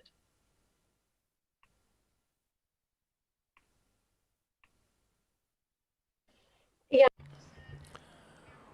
Well, yes, it is in itself very interesting when Mr. Viktor Orbán talks about what Hungarians want when he identifies himself with the entire country, the entire nation. In the last 10 years, there were hardly any cases when he asked for the opinion of Hungarians. Of course, there were some pseudo consultations as if they were seeking the opinion of Hungarians, but we all know that this was not a real representation of Hungarian people. Now, the entire mechanism, the problem with that partly is that the entire country is identified with Viktor Orbán in the EU, whereas we, the opposition parties, have written a joint letter to different institutions of the EU already last week, so that they would make a difference between Viktor Orbán and Hungary and the Hungarians in these very important cases. Climate change and rule of law, we are talking about the linkage between the two primarily. And I do believe that the entire Central European region, in the entire region, these countries play an important role when it comes to achieving the climate goals. Because, of course, we need to increase the level of ambition. We need further funding in order to be able to do so. But what the whole discussion is about is that what we see is that not only in Hungary, but in the entire region, the funding is being used in an extraordinary manner, to put it this way. In Slovakia as well, mafia has been connected to the political establishment. In Romania, the political elite has been fighting with the anti-corruption public prosecutor's office or attorney's office. And in Hungary, there is right now a debate of the fundamental law, the constitution, which is the 9th amendment of the constitution, where they want to institutionalize the misuse of public funds, the stealing of public money. So the situation is far from being good. Now, whereas these funds come in, we see that they are not being used properly. They do not achieve the objective they are supposed to achieve, and there are some adverse effects, some side effects as well. There is an institutionalized corruption system around the whole EU funding. There is a distortion of competition, distortion of the economy as well. And the EU funds now just serve the purpose of illiberal regime. They are funding illiberal regimes, where at the same time we would need a lot of additional funds to fight against climate change. But even if these additional funds come, these funds would disappear in these channels of corruption.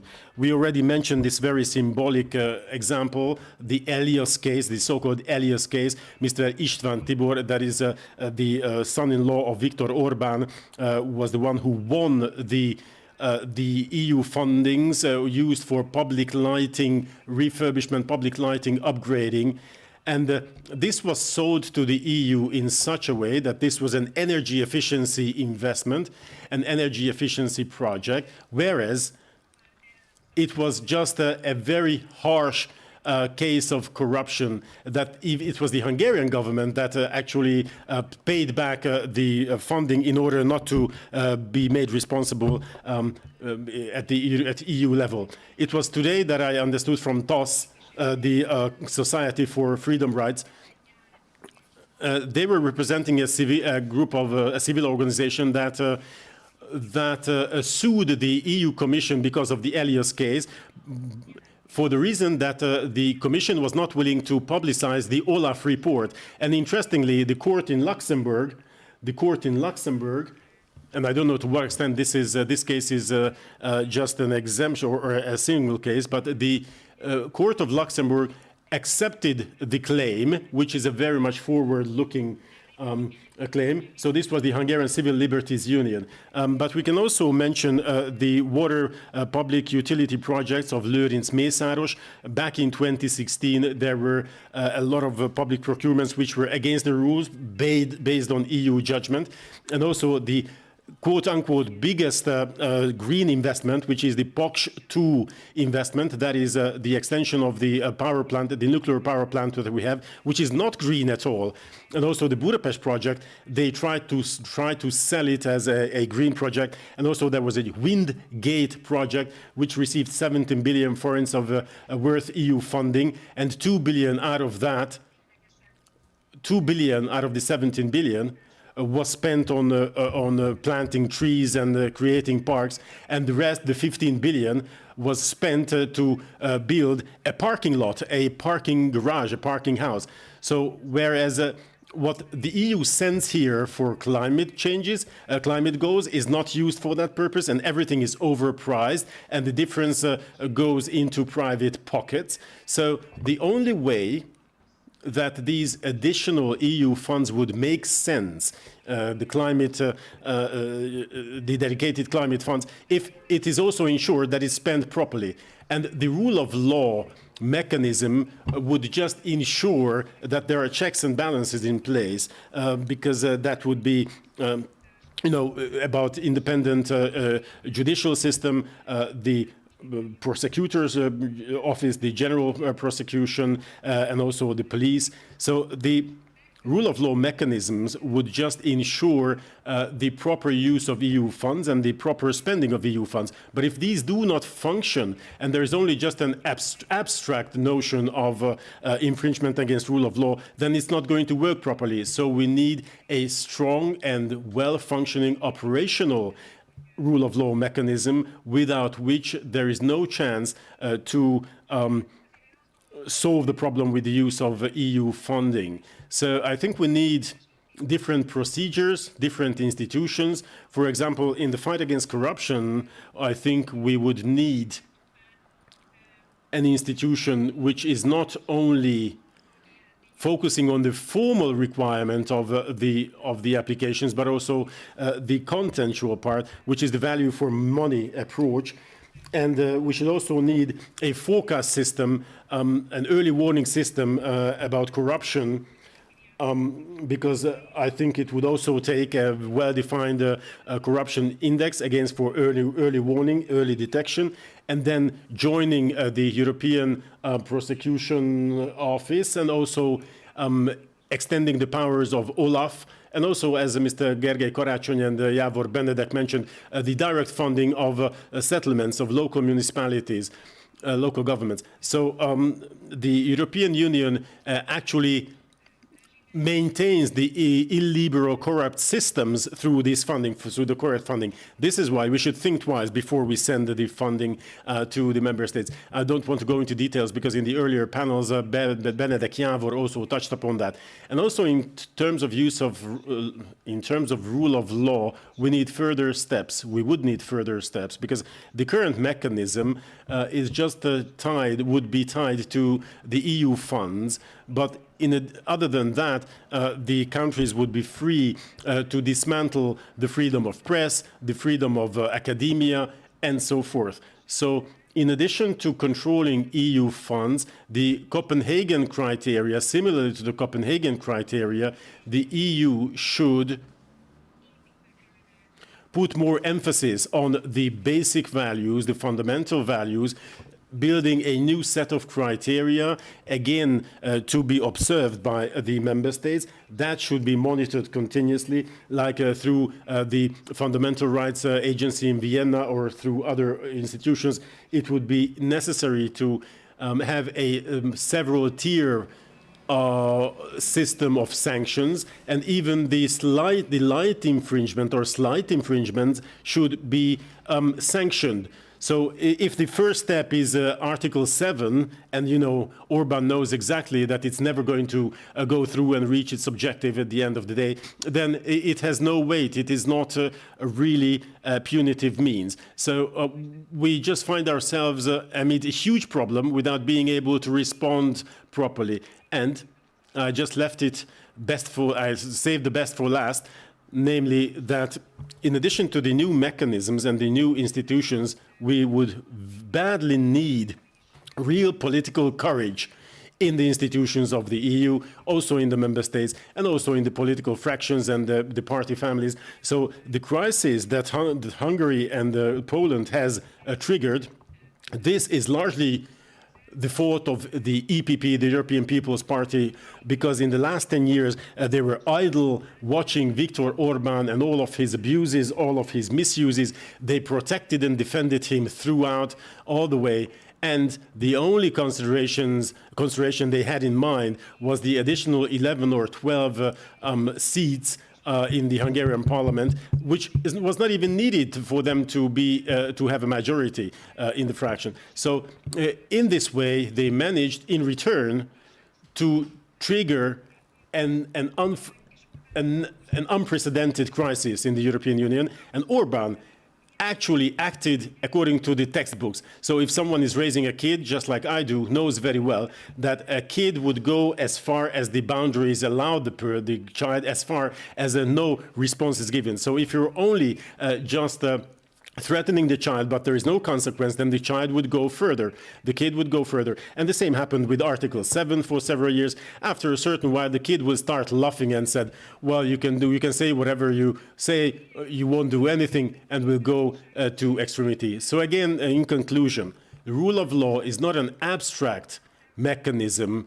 Rule of law is the essence of the European Union. It is the foundation of the European Union, without which not only the treaty would be infringed, but everything else. The entire union would become unfunctional, and this is what we're facing. We are on the verge of, thanks to Orban. So if we don't want the EU to work as a lame duck, and we would like really to have the climate goals implemented, then we should be very bold in setting up new institutions and new mechanisms. Thank you so much, Savannah. That was really comprehensive and a lot of food for thought. Before I go to Laszlo, I just want to make sure the audience knows that after I ask Laszlo to make some opening remarks, we are very open to questions. So please submit your questions in the Q&A box or in the chat.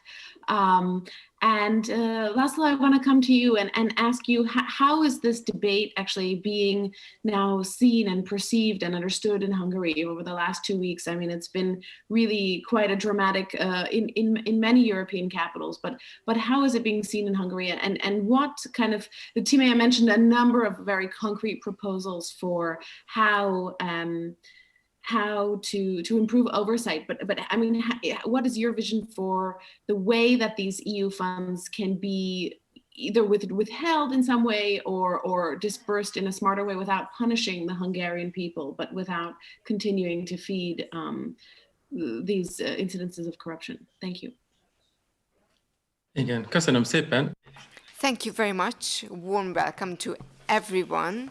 To today's conference, and thank you very much for the invitation.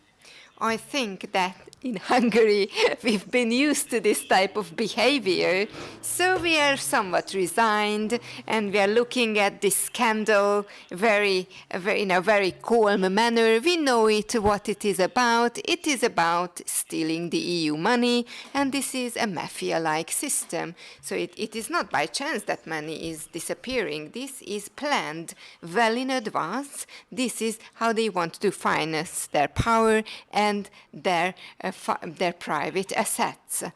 And they have very well established methods for that. And they have a lot of corruption researchers have described this certain process. So they know how this rechanneling of money works. And the other thing is, so by the way, principally, we get money for fighting climate change, but they do not spend it at all for climate change. So I believe that we already have a lot of experience concerning this phenomenon, and we know it very well, how this system works. And I think where we should intervene is where the biggest problem is. There's an old Hungarian wisdom. We say, if you have a lot, then you can steal a lot from this. So they are fighting for the big projects and big money. So from big money, you can steal a lot. So maybe, it is overpricing, 50% overpricing, and from this big money, they can take away money, and it's not visible. If you have small projects, small programs, it is much more difficult to steal money because it becomes visible if you steal money. So my first proposal is we should be cautious, and there should be general programs, more general programs with a little funding, like there are like 10,000 users, 100,000 users, and there you can follow individual usage of money much better. For example, investment for the energy efficiency of the residential homes.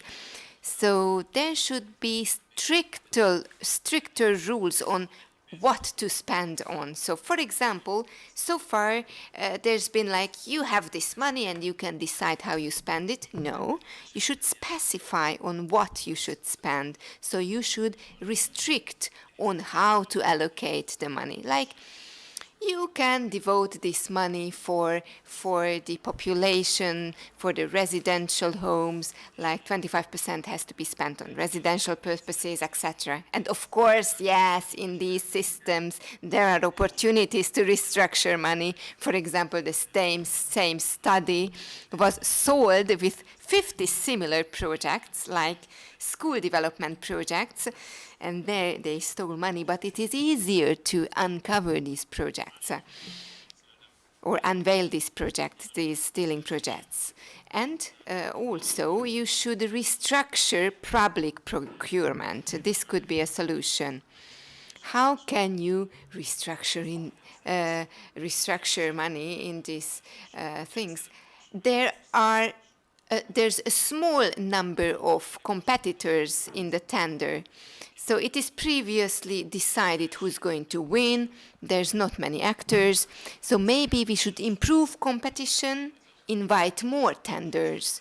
So, for example, at the EU public procurement, there should be a lower value limit and there should be an easier application process. A lot of people do not want to apply because it is very complex and difficult to apply.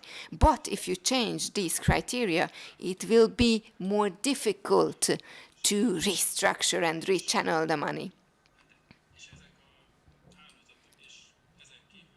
And also, what else can you do against corruption? Really, you should strengthen the EU institutions. Also, the European Auditing Office. Of course, it is a very lengthy process, but if you make small changes, small interventions, it's easier. So, for example, what I have said before, the auditing office should be strengthened, and this way we could track the spending of the EU money. And also concerning the question of how to reduce fossil fuel use and how to use funds really on fighting climate change. This is a difficult question. Why? Because in Hungary, the government policy is the following. You have to improve the role of these funds, but let's not pay attention on the consequences because we are lagging behind anyway.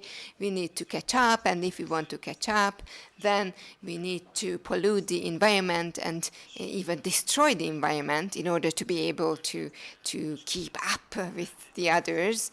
So therefore, these environmental requirements are just tricks of the wealthy countries to push behind those countries which would like to catch up. So somehow climate fight and environmental protection is not for us because we are lagging behind anyway. So this is how they find excuses and do not want to spend on the right purposes.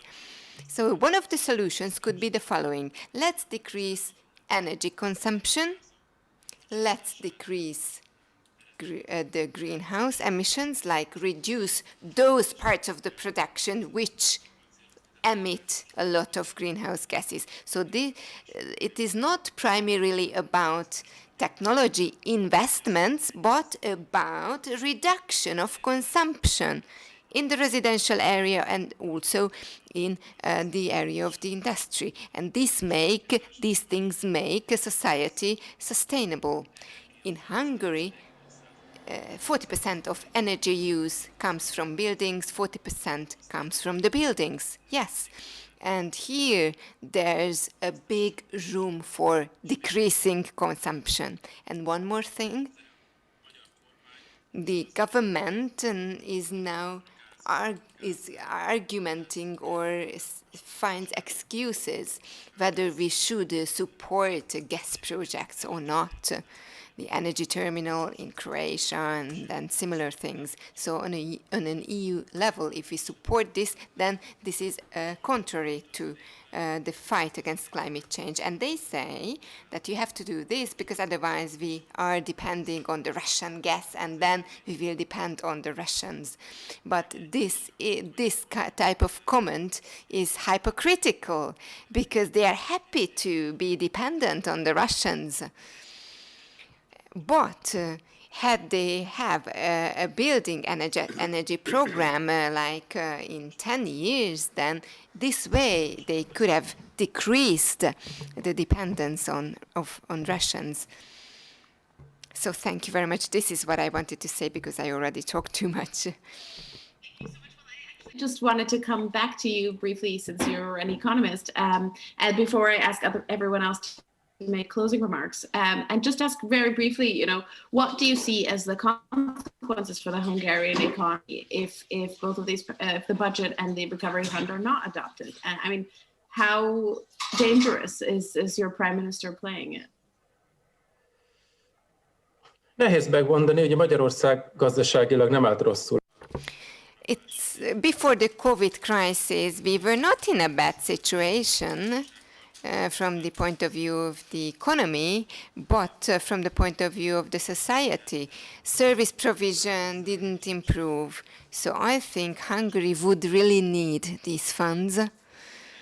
But unfortunately, experience shows that, you know, the government is making restrictions, taking away money from the municipalities, and they are looking towards the east. We take out loans from the Russians, and this veto game is also further generating the crisis. There are partial causes because they have connections with China, with Russia, and this is how they want to get brownie points from the Chinese and the Russians. But you know, this is already a conspiracy theory, but well, it might be the case that it is true. Gwendolyn, I just want to offer you the chance to give some concluding remarks, but what I'm most interested in too is what I alluded to after your opening remarks, which is you know, the potential dangers for the EU if we start always adopting all of these kind of ad hoc approaches and last minute solutions. I wonder if you share some of those concerns, and also if you can speak maybe about the question of common values. I mean, this is definitely an unprecedented move by Budapest and Warsaw, but possibly and probably not the last one. So how much does it make you worry about the future of the EU?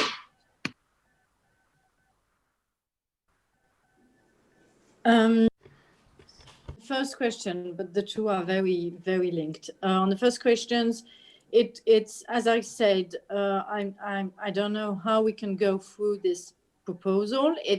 I know that it's a proposal that has been discussed in many of the groups in the parliament. It was a huge debate in our group. It's a difficult moment for all of us to know exactly what to think and to do. There was the questioning, for example, saying, you know, shouldn't we just ditch the Article 7 process because it has not shown to be working, and then if that can make Orban, if that is a sacrifice we should make to get the rule of law mechanism and the MFF and the recovery fund, maybe that's one of the solutions. Another question was, well, no, should we stop the rule of law mechanism for now and come back on it once we've voted the recovery fund and all this, because we were not obliged, as I said, to couple them at the start. But none of these solutions are really ideal, and this sort of intergovernmental solution neither. But we're just trying to find ways to do things. And of course, as someone that believes that the European Union is the good space for the future to confront all the challenges we have in front of us. One of the biggest being the climate change situation. It would be very sad to have to choose that sort of solution at the same time as it has been very clearly stated by the three speakers after me, and they gave all the examples that we know about this. It is really not sure that today the money is anyway used in a good way, used for climate change goals, used for the beneficiary of the population. So in fact, this ad hoc solution would maybe be also a way to say, you know, you are excluding yourselves from our common rules, you are excluding yourselves from our common goals, you are not using the European funds for what they were decided for. So, well, why not do without you if you don't want to do it? Once again, this is one of the solutions, and once again, we are in a very, very difficult situation, and I am very worried. I am very, very worried. On the 8th of December, we were supposed to have a hearing under the Article 7 process, a hearing for Hungary. The German presidency had always promised it, they alleged to it, and now they say they're not going to do it because of the confinement situation and the fact that her hearing by video conference, it doesn't seem possible. I'm not sure about this, but anyway, whatever, if it's a good excuse or not, one of the biggest, strongest countries, member state, Germany, maybe the strongest of all, is now not proceeding to a hearing. So this Article 7 situation is once again not going to be functioning process. We have, of course, the situation with Brexit. We don't know what will happen. There again, we will be stuck with a very last minute deal. Poland and Hungary are very often saying to us, well, we don't care with your rules, we will do the way we think we are. So I think there's a lot of concern about the future of European Union. Unanimity is blocking us in a lot of manners, we know that, but the lack of political courage too. The fact we arrived in this situation because for years, people were not taking seriously the threats that Viktor Orban were very clearly stating. The council didn't act, member states didn't act. Germany has got such economical and diplomatical links with Hungary. They find it very difficult to take courageous stance. So it is a bit of yes, an existential moment for European Union. And I think, I mean, I don't know who could give a good prognostic for the moment. I don't think none of us can really give a good prognostic. We've just seen this press conference. Poland and Hungary are not are keeping up the fight, and the words are even more strong than they were before. So now, if in front we are weak, it's a bad future for everyone. But if we are strong, Parliament, Commission, Council, it also means that we don't have a budgetary healthy situation. So in both cases, times are going to be difficult. Thank you so much. We are already a bit over time, so that was a little bit bleak. I would like to ask Joseph to kind of make some concluding remarks, and maybe really just, you know, how give those of people who are not in Hungary, I mean, how is this being seen on the ground, and will it really will this lead to a lot of resentment if Hungary doesn't get the funding? Resentment of the government or of the EU? Köszönöm szépen. Tehát azt Well, thank you very much. I'd just like to carry on with the idea that László started, i.e., what would be needed, what would be necessary in order to stop corruption or fight back corruption, at least corruption related to EU funds, EU funding. And I think that, as László and Tímea said, is that the policy of small steps, so to have an escalation policy, several different layers or tiers of sanctions, instead of just having Article 7 as the only weapon, nuclear weapon in our arsenal. So these are things that are necessary. And let me also mention some things that have not been mentioned yet. Partly that the Hungarian government has welcomed very much that the direct economy development contribution went up to.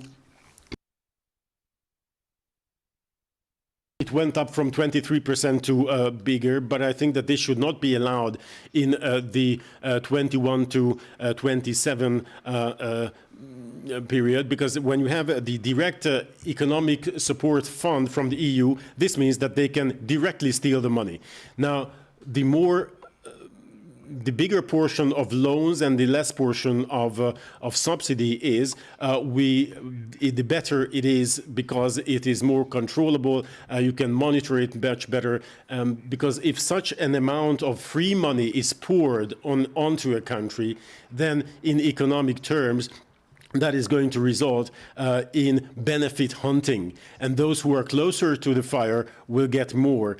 Of course, obviously, Hungary is just an extreme example thereof. As our colleagues already said, everyone just confirmed that we have a systematic stealing of public funds, systematic corruption. Now, the other important thing is decentralization. We've mentioned a lot, we've talked about that a lot, so that the money would not go to the governments, but would go to the local governments, the municipalities, and also control. This is something I very much agree with. This is the European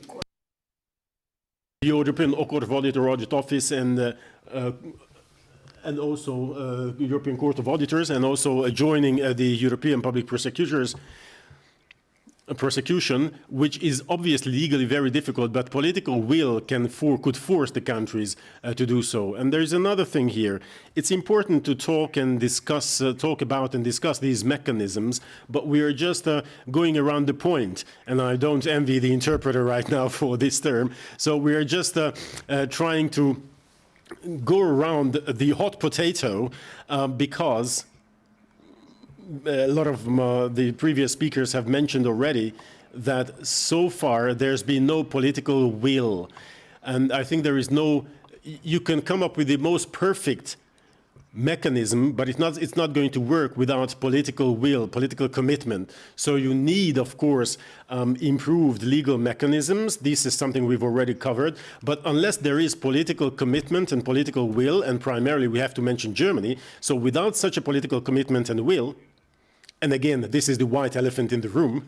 So, it's political. There's no political will, or sometimes political will is distorted because of economic ties and economic interests and other political interests. So, unless you have the political will, no matter what sort of mechanism you have, no matter what sort of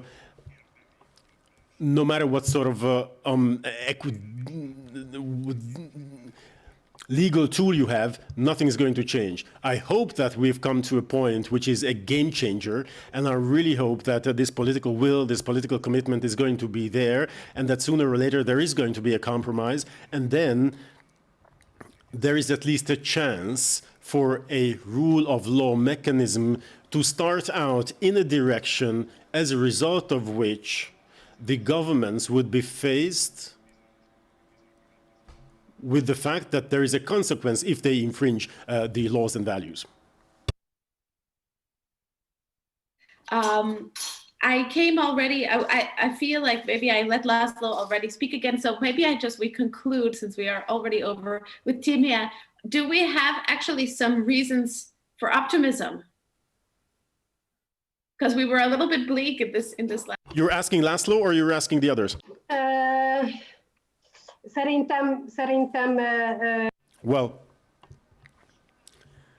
I think that cautious optimism could be justified, because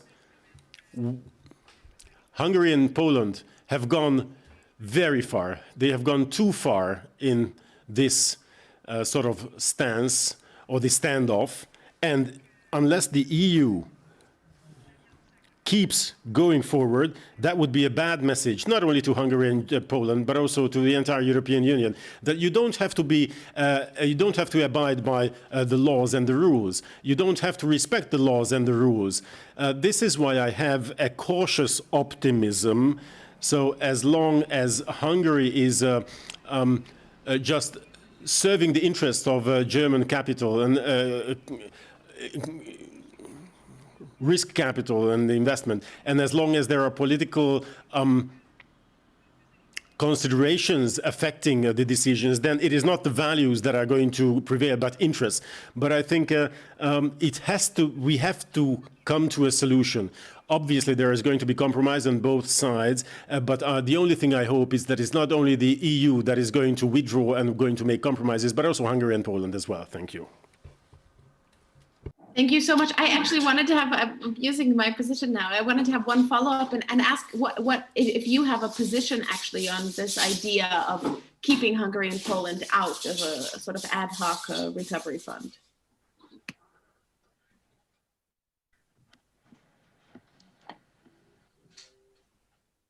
If you don't, it's okay.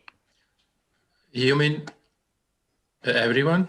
Well, Timea, or why don't you answer, Laszlo? Do you have a position on that? And then we will wrap up. Okay. So I think that this is becoming more and more realistic, this scenario that we will be left out. Because in the EU, they are starting to realize that Mr. Orbán doesn't like compromises. So they have underestimated his soccer past. In football, I'm winning if the others are losing. And I think that he has retained this world view. So he doesn't want to win. He wants that the others lose.